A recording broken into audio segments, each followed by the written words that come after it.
తాకట్లో ఉన్న బంగారాన్ని విడిపించి ఆ రోజున మార్కెట్ ధర కట్టి మిగిలిన డబ్బును మీకు అందిస్తుంది కొమ్మూరి గోల్డ్.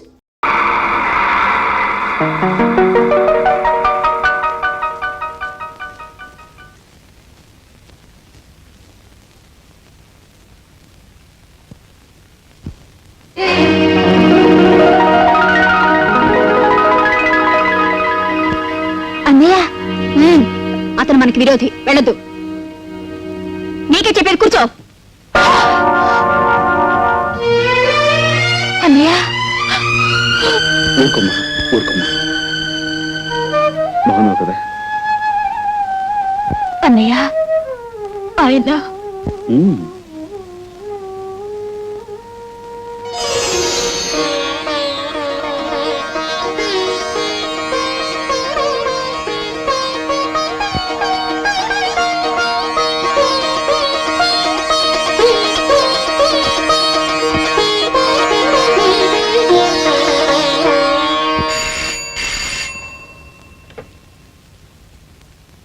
హలో, ఎవరు? ఎస్పీ గారా? నమస్కారం సార్, రాజాని మాట్లాడుతున్నాను. మీ ఇంట్లో నుంచే మిమ్మల్ని బయటికి పంపించి మీ ఆధీనంలో ఉన్న నా చెల్లెల్ని నేను తీసుకెళ్ళిపోతున్నాను. మీరు ఉద్యోగరీత్యా న్యాయాన్ని రక్షించాల్సిన పెద్ద పోలీస్ ఆఫీసర్, కానీ నిజంగా మీరు న్యాయాన్ని రక్షిస్తున్నారా? No sir. హత్య చేసిన మీ అల్లుని రక్షించారు, మీ కూతురు జీవితాన్ని ఉద్ధరించారు, అందుకోసం ఓ అమాయకుడి హంతకుడుగా మార్చారు, అతనికి శిక్ష పడేలా చేస్తారు. ఇది న్యాయం అంటారా? ఇది ధర్మం అంటారా? సార్, ఒక్కసారి మీరు వేసుకున్న కాకి బట్టల వంక చూసి ఆలోచించండి సార్.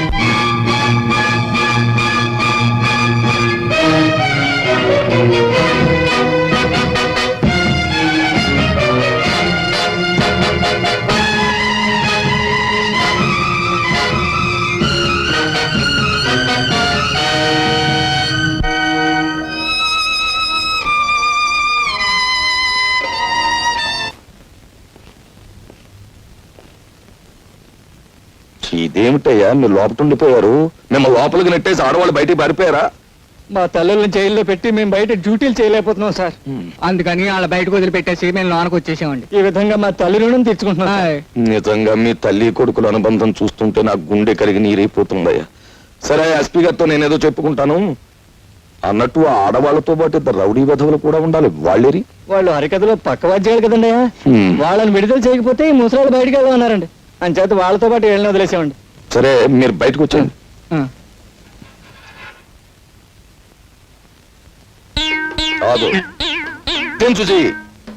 నువ్వు ఉండిపోయా వీళ్ళతో పాటు లోపల? నేను కూడా ఒక దారుణం త్యాగం చేశాను సార్. నువ్వా?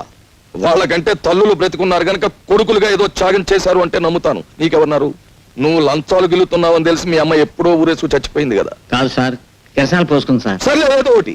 నువ్వు చేసిన త్యాగం ఏమిటో చెప్పు. తులసమ్మ మా ఇంట్లో అద్దెకుంది కదా సార్, ఆవిడ అరెస్ట్ చేశాం కదా సార్. నేను లోపల ఉండి ఆవిడని విడిపించి మహిళా లోకాన్ని గౌరవించాను సార్. అలా గౌరవించడానికి ఆవిడ ఎంతకిల్లావు?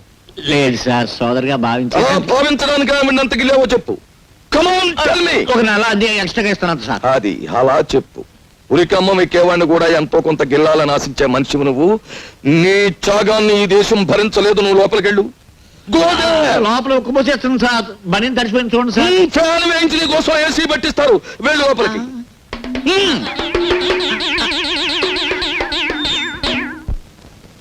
ఏడు కావాలంటే మీ హోటల్లో వేడి వేడిగా ఉన్నాయి, చల్ల చల్లగా ఉన్నాయి, వేడి చల్లగా ఉన్నాయి.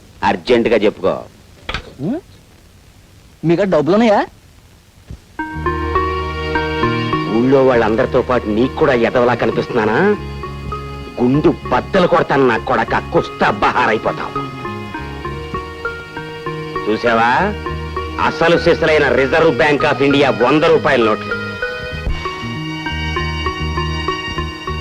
చూసావా, వెనకటికి ఎవరో రూపాయి నోట్లతో పొయ్యి కాఫీ కాచుకు తాగారట. ఆ తర్వాత నేనే 100 రూపాయల నోట్లతో బీడీ వెలిగించుకున్న మగాణ్ణి. గుడ్ మార్నింగ్ పెట్టిన కొడక్క. అన్నయ్య, వాడు ఎవరమ్మా అతను? నీకు తెలుసా? వాడు ఎస్పీ గారి మేనలుడు అన్నయ్య, ఉత్త వెధవ. వాడిని చూసి ఎస్పీ గారు భయపడేవారు. వీడు దబాయించి ఆయన చేత పనులు చేయించుకోవడం కూడా నేను చూశాను. బ్లాక్మెయిల్ చేయటం. ఒక్క నిమిషం నన్ను ఎస్పీ గారు మాట్లాడతారు. ఈ ప్రపంచంలో నాకు చేదొచ్చిన విద్య అదొక్కటే. అది కూడా చేయొద్దంటావేంటి? మర్యాదగా మాట్లాడు.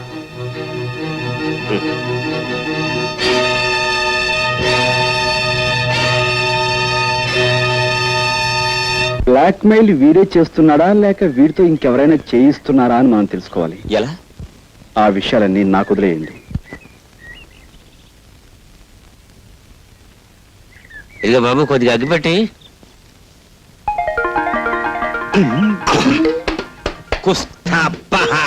ఇది అండి, మన ఇద్దరికి అసలు నోటికి దొంగ నోటికి ఉన్న దగ్గర పోలికలు ఉన్నాయండి. ఎవరు నువ్వు?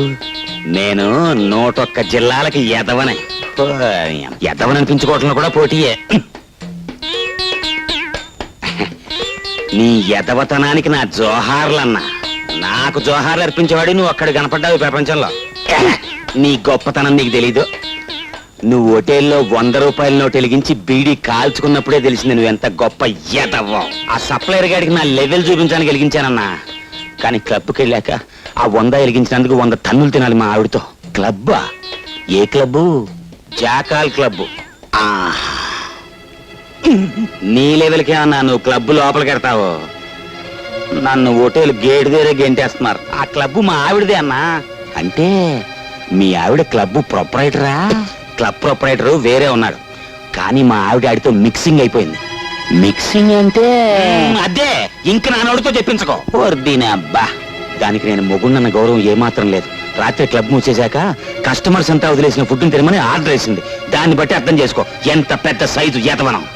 అంటే క్లబ్ మూసేశాక ఎంగిలి కూడి తినటానికి నువ్వు అక్కడికి వెళ్తావు అన్నమాట.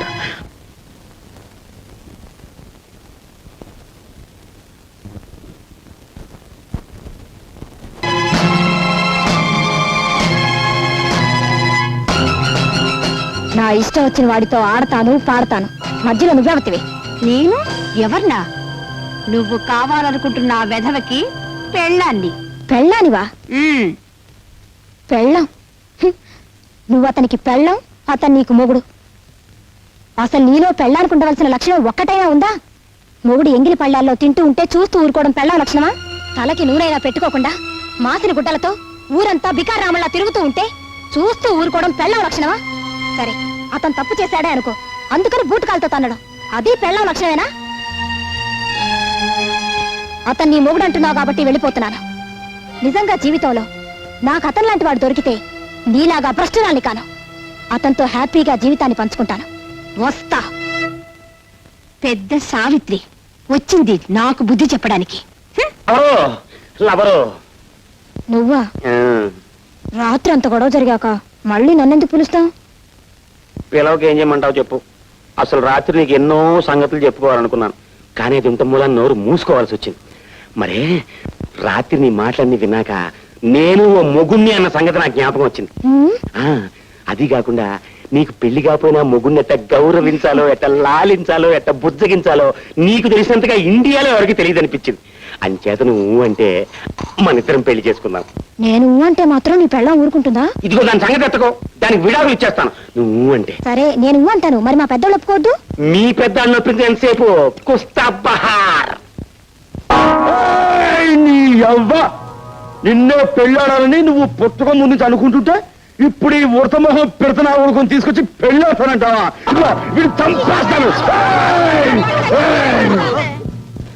నువ్వన్నది నేను ఉడతమొహం పెడతనా కొడుకునే కావచ్చు, కానీ నా మనసు మాత్రం మడత మంచం లాంటిది. అవును మావా, ఇతని మొహం దరిద్రంగా ఉన్నా మనసు మాత్రం మడత మంచం లాంటిదే. నువ్వు ఇప్పుడు మా అమ్మాయిని పెళ్లి చేసుకుంటే నీ జ్యోతి మా ఇల్లు పీకి పంది రాస్తుందేమో. అది ఇల్లు పీకి పంది వేస్తే ఆ పందిట్లోనే దాన్ని కుక్కలా కట్టేసే బెమ్మ రహస్యం నా గుప్పిట్లా ఉంది. కుస్తా బహార్. ఆ గుప్పిట్లో ఉన్న రహస్యం ఏంటో చెప్పు నాయనా. ఐఎమ్ సారీ, నేను చెప్పను. నువ్వు చెప్పకపోతే మా వాళ్ళు నీకు ఇచ్చి పెళ్లి చేయరంట. నీ గుప్పెట్లో ఉన్న రహస్యం ఏమిటో చెప్పులెవరు?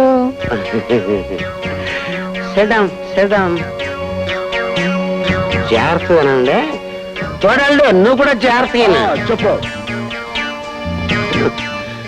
చెంచల్ చచ్చిపోయిందని చెప్పి జ్యోతి దాని ప్రియుడు కలిసి నా చేత మా మామయ్యని బ్లాక్ మెయిలింగ్ చేయిస్తున్నారు. అసలు నిజం చెప్పాలంటే చెంచల్ చచ్చిపోలేదు, బతికే ఉంది. అవును, బతికే ఉంది. నా కళ్ళతో చూశాను, బతికే ఉంది. పోయినా కొడక కొయ్, ఆ ఆడ కూతురు శవాన్ని మేము అంతా చూసావురా. బా, అదే పొరపాటు. అది చెంచల్ శవం కాదు, మరి? వేరే అమ్మాయి శవం. చెంచల్ చచ్చిపోయిందని మా మామయ్య ఇన్స్పెక్టర్ లింగాన్ని పిలిచి కేసు మార్క్ చేయమన్నాడు. ఎందుకు సార్? ఈ 10,000 ఖర్చు పెట్టి ఈ కేసు ఎవరి మీదైనా బనాయించు. చెంచల హత్య కేసులో మా అల్లుడి పేరు బయటకు రాకుండా చూడు. నీకేం భయం లేదు. అక్క, ఆ విధవ నువ్వు చచ్చిపోయావని చెప్తుంటేను నిజంగానే అంత పని జరిగింది.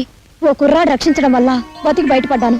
చెంచలా, నువ్వు నిజంగా చచ్చిపోయావనుకుని నీ హత్య రహస్యాన్ని అడ్డుపెట్టుకుని మా మామయ్యని బ్లాక్మెయిల్ చేస్తని బ్రహ్మాండమైన ఐడియా ఇచ్చా. ఎస్పీ లెవెల్లో ఉన్న ఒక పెద్దవాడు మన చేతికి చిక్కే ఆపర్చునిటీ మనం వదలకూడదు. అంటే అదే మాదిరిగా ఉన్న ఒక పిల్లని ఆనవాళ్ళు తెలియకుండా ముఖమంతా చెక్కి పడేసి అదే బ్యాగ్ లో పెట్టి నదిలో పారేస్తే చెంచల శవం అనేగా పోలీసులు అనుకుంటారు. నిజమే, కానీ మన అడ్జస్ట్మెంట్ కోసమని చావటానికి సిద్ధమయ్యే ఆడకూతురు ఎక్కడ దొరుకుతుంది?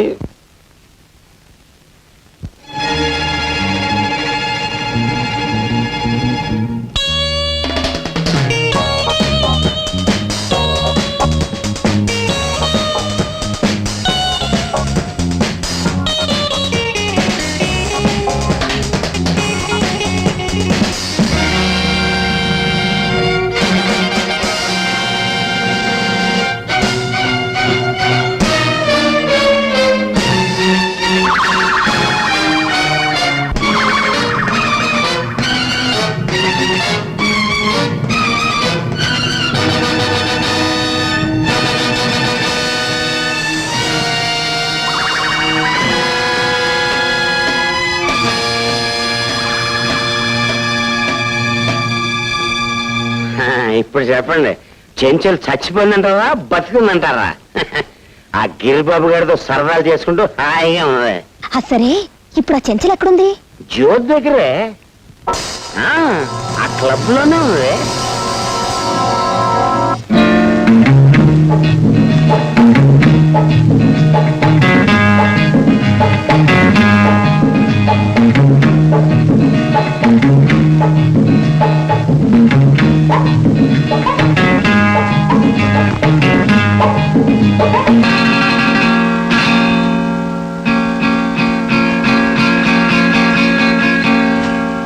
చెంచల్ చచ్చిపోలేదు, బతికే ఉంది.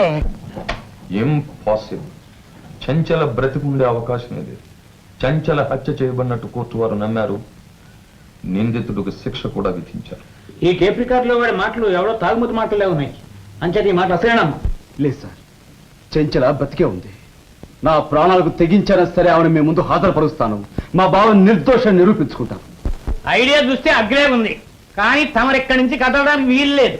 సార్, మాట్లాడు. ఆ నెత్తి మీద టోపీ నా నెత్తి మీదకి, నా నెత్తి మీద టోపీ ఆ నెత్తి మీదకి ట్రాన్స్ఫర్ చేసిన మాయగాడికి నేను చచ్చిన విడిచిపెట్టను. నేను నువ్వెవడో విడిచిపెట్టకపోవడానికి నేను విడిచిపెడుతున్నాను. రాజా, నువ్వు వెళ్ళు. చూడు, చెంచలను మాకు అప్పగించకపోతే నీ బావ హంతకుడు అవుతాడు. మీ బావను తప్పించినందుకు నువ్వు నేరస్తులు అవుతావు. మీ ఇద్దరు నా చేతి నుంచి మాత్రం తప్పించుకోలేరు. గుర్తుంచు.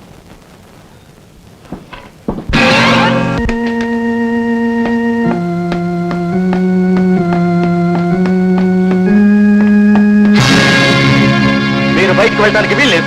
ఎందుకు వీలేదు? నువ్వు లోకం దృష్టిలో చచ్చిపోయావు. అప్పుడు చావలేదు. చావు నుంచి తప్పించుకొచ్చినా ఖైదీలై 4 గోడల మధ్య బ్రతుకుతున్నందుకు ఇప్పుడు చచ్చినట్టు అనిపిస్తోంది. ఫూల్లా మాట్లాడుకు. చెంచల నిజంగా చచ్చిపోయిందని నమ్మించడానికి రీటాని చంపాం.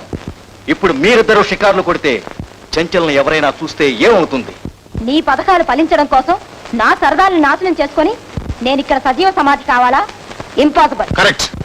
చెంచలా నేను సరదాగా షికారులు కొట్టకపోతే ఆమె చావు నుంచి తెప్పించుకున్న ఫలితం ఏమిటి? You rock! ఎస్పీ గారి అల్లుడువని, మాకు ఉపయోగపడతావని ఈమెను నీకు అప్పగించాం. కానీ నువ్వు బెదిరించడం, బ్లాక్ మెయిల్ చేయడం నీకే తెలుసు అనుకోకు. చెంచల హత్య కేసులో ఎస్పీ నువ్వు బ్లాక్ మెయిల్ చేస్తే రీటాను చంపిన హంతకుడిగా నిన్ను మేం బ్లాక్ మెయిల్ చేయగలం. జాగ్రత్త. మనకి పోట్లాట్లు అనవసరం. మేము ఎవరికీ కనిపించకుండా అలా కాసేపు బయటికి వెళ్ళొస్తాం. రాడి.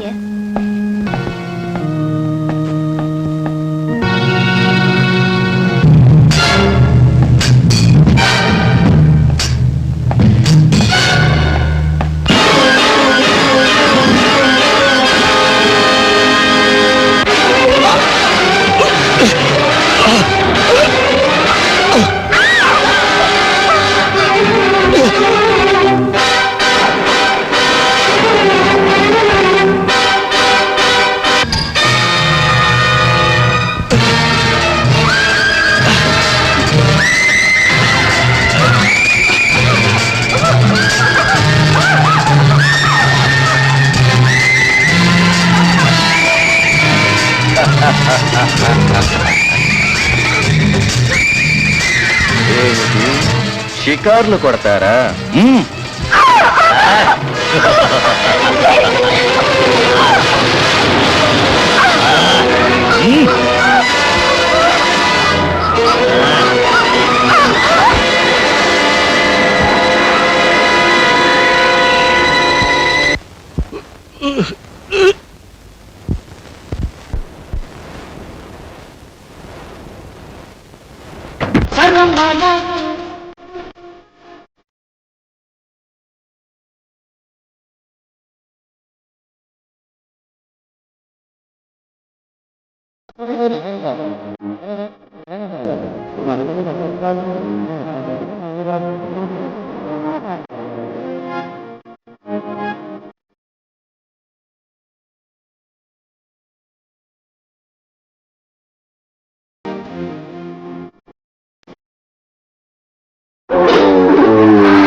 నేను ఎదవని మాట్లాడుతున్నాను. ఏం లేదు, జీవితంలో మొట్టమొదటిసారిగా ఓ మంచి పని చేద్దామని ఫోన్ చేశాను. మీ ఆయన ఇక్కడ చాలా ఆపదలో ఉన్నాడు.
అనుకున్నట్టుగా చెంచల శవాన్ని తగలబెట్టడానికి ఇక్కడే ఏర్పాటు చేశారు.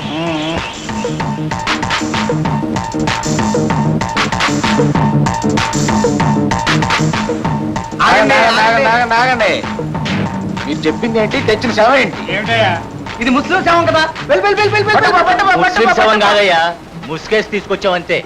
అయితే ముసుగు తీసి శవం మాకు అప్పచెప్పండి, మాకు ఒక గ్యారంటీ ఉంటది. నేను తగలట్టుకుంటా, మీరు వెళ్ళిపోండి. అదే కుదరదయ్యా, మేము ఉంటాం. ముస్లిం శవమే. మూర్ఖులా ఉన్నారు.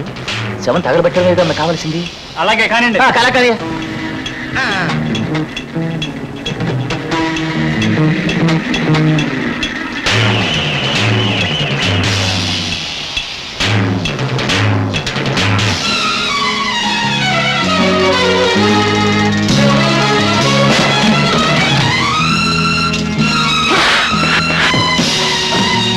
Good morning sir. Janaki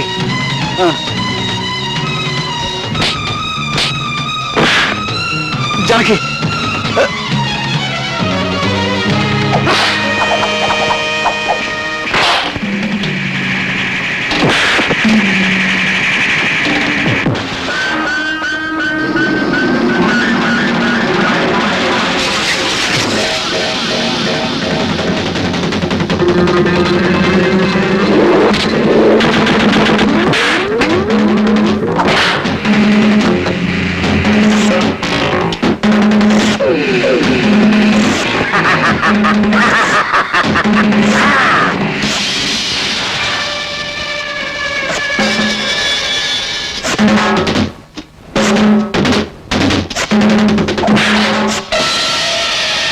inspector గారు, సెంటర్ ఫిగర్ దీన్ని వదిలేస్తే ఎలాగా? ఇది మున్సిపాలిటీని కుస్తాబహార్ చేసేయటమే కాదండి, మొత్తం మన కంట్రీనే మిఠాయి కిళ్ళీలా నదిలేస్తుంది. తీసుకెళ్ళండి. Don't wish me inspector. నేను ఆ అర్హతను పోగొట్టుకున్నాను. బంధు ప్రేమకు లొంగిపోయి చట్టాన్ని మోసం చేశాను. నా ఉద్యోగానికి రాజీనామా ఇచ్చేస్తాను. సార్, తప్పులైతే అందరూ చేస్తారు, కానీ చేసిన తప్పును మీలాంటి కొంతమంది దిద్దుకోగలరు. మీ వ్యక్తిత్వం ఈనాడు మా అందరికీ ఈ సుఖాంతం కలగజేసింది.